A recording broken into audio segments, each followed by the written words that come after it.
Et salut, bonsoir, c'est encore moi. Aujourd'hui c'est la vidéo putaclic, hein.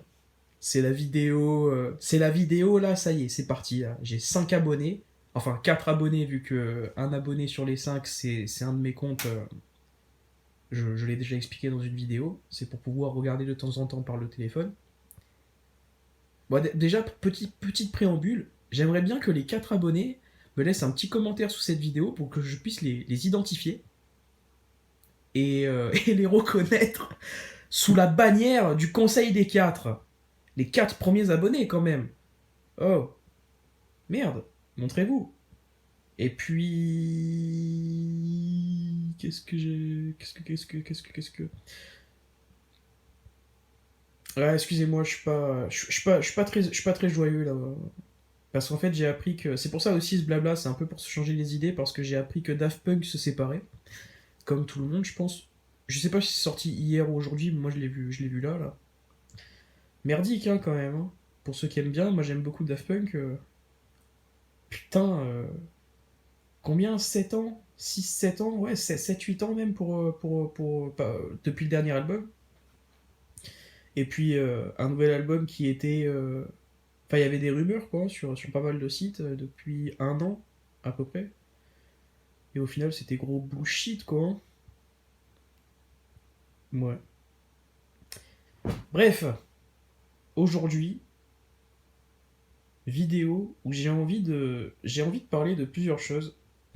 J'ai envie de parler déjà de David Lafarge, mon opinion sur David Lafarge, mon opinion sur les gens qui n'aiment pas David Lafarge, et mettre un peu en perspective tout ça, comme toujours, par rapport enfin plutôt au travers de mon expérience, entre guillemets, dans les jeux vidéo. J'ai eu envie de faire cette vidéo en regardant l'interview de Pokémat, de David Lafarge, que j'ai trouvé vraiment hyper intéressante. Voilà, je lui ai laissé un petit commentaire pour lui dire sous sa vidéo. Remarquable. Remarquable. Les deux ont été hyper bons. Voilà. Les questions de Pokémat, pas intrusives, mais en même temps hyper pertinentes. Le gars n'a pas chargé sur des sujets comme le pognon ou les dramas ou comment dire le fait que David Lafarge à un moment donné a lui-même en fait mis en place des process pour élargir sa communauté à un public très jeune, quoi. Je veux dire toutes les vidéos dégustation avec son ex, les vidéos présentation de jeux de société, toutes ces conneries là. Voilà, c'était pas pour nous en fait. C'était pas destiné au public qu'il a fait monter sur YouTube, qui lui a fait prendre, on va dire, ses 50, 100 000 premiers abonnés, quoi. Et c'est à partir de là où beaucoup de gens ont commencé à lui chier dessus, que ce soit sur les groupes Facebook qui commençaient à se créer, ou dans les commentaires de ses vidéos plus généralement, quoi. Des gens, je pense, très malhonnêtes. Des gens très malhonnêtes, en fait. Les gens qui lui ont reproché comment dire, de poser sur la communauté des collectionneurs une image un peu infantile, quoi, un peu cul-à-praline, quoi, sont très malhonnêtes, puisque ces gens-là, au final, crachent dans la soupe, ont craché dans la soupe, et beaucoup continuent encore aujourd'hui à cracher dans la soupe, parce que le gars est revenu sur YouTube, et malgré, je veux dire, sa traversée du désert, qui s'étale quand même sur 2 3 ans, il continue à faire des 100 000 vues, alors que le gars, je veux dire, on n'entendait plus parler de lui jusqu'à et encore un an et demi, quoi, hein, un an et demi, 2 ans. Et ces gens-là continuent à cracher dans la soupe, alors que, alors qu'en fait, ils ont été informés, enfin, ils sont revenus aux cartes Pokémon pour la plupart grâce à David Lafarge. Si David Lafarge ne leur avait pas redonné le goût de collectionner ou de se remettre dans les cartes en 2014-2015, beaucoup des mecs qui lui chient dessus aujourd'hui, je veux dire, n'auraient pas coffré plein de cartes hyper rares en plusieurs exemplaires, je veux dire, en spéculant, et je veux dire, n'auraient pas fait leur oseille aujourd'hui. Et voilà, quoi. Ça, je pense que beaucoup de gens le doivent à David Lafarge, comme beaucoup de gens doivent leur plus-value sur pas mal de jeux vidéo à des mecs comme Kirby 54, GT Gabi, tout le délire du Broken Game, là, voilà. Bon, on n'est pas sur le même on n'est pas au même niveau d'impopularité, je pense, concernant David Lafarge et Kirby 54, mais voilà, quoi.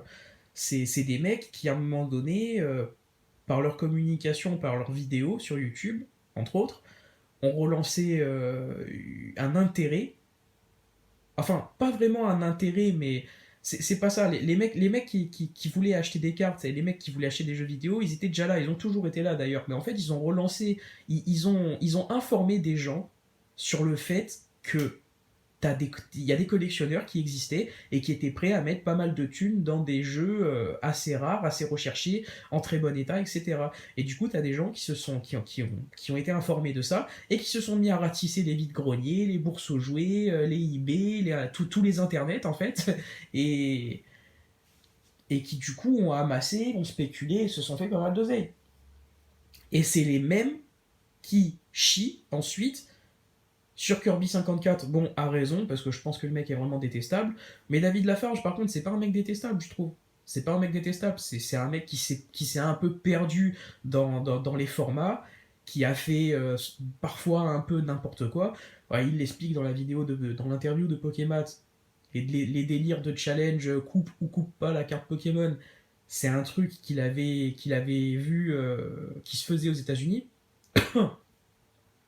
Pardon.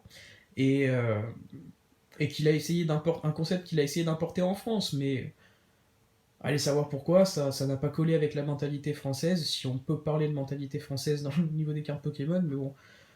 Enfin voilà quoi, le délire de couper une carte Pokémon ultra rare, c'est un peu le délire Gainsbourg qui brûle son billet de 500 balles dans les années 80.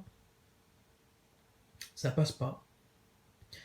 Ça passe pas, je sais pas, il aurait peut-être dû demander conseil à d'autres gens avant de se lancer dans ce genre de délire, parce qu'au final, c'est un des trucs qu'on retient de lui aujourd'hui en négatif, alors que par rapport à l'écrasante majorité de son contenu, enfin, tout ce qu'il a ouvert, quoi.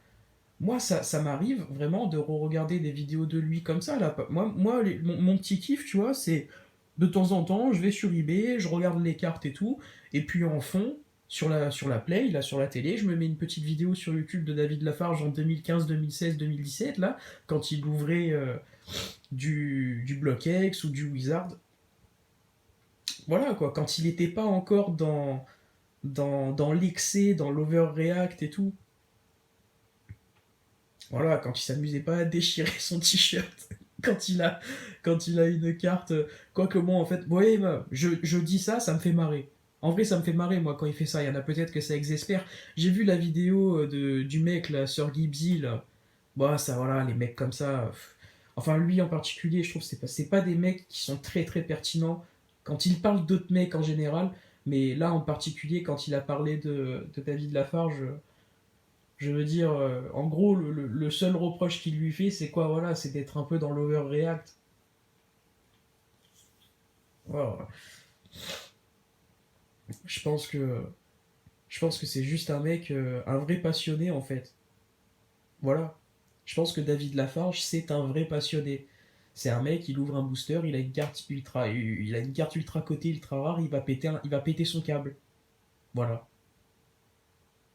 À côté de ça, c'est un mec, il a jamais fait une seule vidéo comme ils font tous là en ce moment là, où dès qu'il a la carte, vous savez, il marque le prix de la carte à côté avec un petit sound effect en mode clink, tu sais, bruit de caisse enregistreuse avec marqué le prix de la carte. Il y en a plein qui font ça maintenant, même des youtubeurs comme moi à moins de 30 abonnés, et je veux dire, attends, youtubeur, je me considère pas comme youtubeur, non, moi je suis moi, mais non mais sans déconner,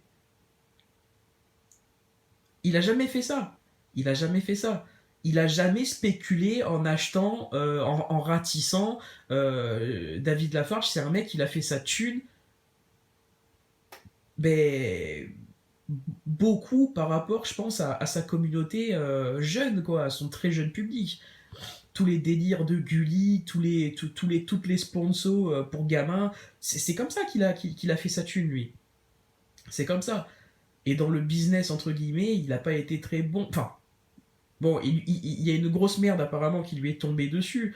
Mais je sais pas dans quoi il a investi, comment ça s'est passé, comment il s'est fait arnaquer pour se retrouver ensuite à Payolle à devoir revendre sa collection. Peut-être qu'un jour il l'expliquera, je l'espère, parce qu'en bon mange-merde, ça m'intéresse. Hein.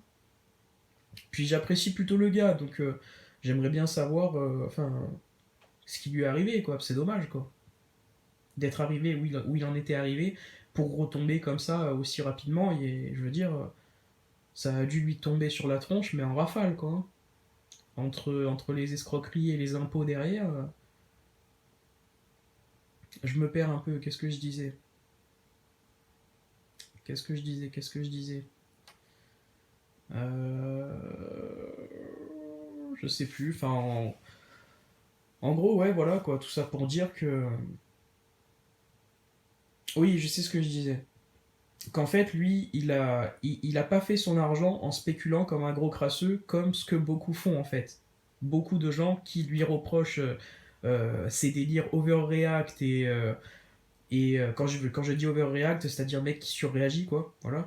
Et puis les délires par le passé jeux de société, de nerf, de bouffe challenge, ou de McDo challenge, ou de sushi challenge, ou toutes ces conneries-là. Beaucoup de gens qui lui reprochent tout ça, en fait, oublient que ce mec, au final, c'était juste un putain de passionné. C'était juste un collectionneur de cartes Pokémon en fait.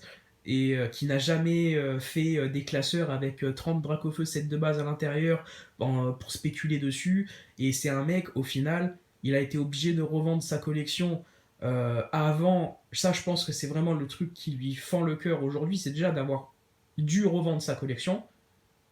Et en plus, il y a l'aspect financier derrière. Le mec, si toutes ces merdes-là lui étaient arrivées un an après, quoi. Enfin, vous voyez ce que je veux dire, quoi. À un an près, en fait, il aurait revendu sa collection à 1 million, quoi. Alors qu'au final, je pense qu'il a dû récupérer peut-être 100 000 balles dans l'affaire. Bon, c'est déjà beaucoup d'argent, mais je veux dire, c'est rien par rapport à ce qu'il aurait pu en récupérer, en retirer après la grosse inflation de l'année dernière, quoi. Donc je pense que dans la catégorie des profiteurs de guerre, entre guillemets, il y a quand même des profils beaucoup plus scandaleux à l'heure actuelle dans la communauté des gros collectionneurs, entre guillemets, des collectionneurs sérieux. Voilà, quoi, encore une fois, je vais citer personne, mais il y a des mecs, je veux dire, les mecs qui t'ouvrent un booster, qui te font un petit montage avec un petit montage avec le sound effect, caisse enregistreuse, avec le prix, et les mecs qui passent leur vie à te faire des réceptions PCA. Tu vois, le mec il sort la carte du boîtier, la carte de la petite boîte en carton PCA. Premier truc qu'il te dit, c'est le prix que ça coûte. Enfin, c'est quoi? C'est ça la passion en 2021? Je pense pas, hein. Je pense pas. En plus, sur les groupes, là, il y a un nouveau délire. C'est des mecs qui commencent à se branler sur nouvelle étiquette, ancienne étiquette. Ah, PCA, ils ont changé leurs étiquettes. En même temps, ils ont changé un peu, apparemment, leur. Comment dire? Pas leur standard de notation, mais ils sont beaucoup plus sévères qu'avant. Du coup, t'en as plein qui considèrent que un PCA 10 ancienne étiquette ne vaut pas un PCA 10 nouvelle étiquette. Et les mecs se branlent là-dessus maintenant. Vraiment, le milieu de la collection sur les groupes Facebook, cartes Pokémon, enfin en tout cas pour les gros collectionneurs, c'est assez paradoxal parce que je trouve que les mecs sont tous dans un délire assez malsain au niveau de PCA, au niveau de se palucher sur la thune, quoi, sur le pognon, sur la valeur, sur l'argent de leurs cartes, mais en même temps sont tous collègues entre eux. Gros paradoxe. Voilà, c'est. Je pense que c'est à peu près tout ce que j'ai à dire aujourd'hui. Ouais, et puis putain, Daft Punk qui se sépare, quoi. Ça fait mal au cul quand même, ça. Putain, Daft Punk, quoi. Random Access Memory, c'est quand même. Enfin, moi, c'est vraiment un album. C'est pas que c'est un de mes albums préférés, c'est qu'en fait, peut-être qu'un jour je vous ferai une vidéo sur ma collection de disques, parce que j'en ai pas mal, et la musique, c'est aussi un truc. Bah, c'est aussi une de mes passions, quoi. J'en fais pas, je joue pas d'un instrument, mais moi, je suis un mélomane.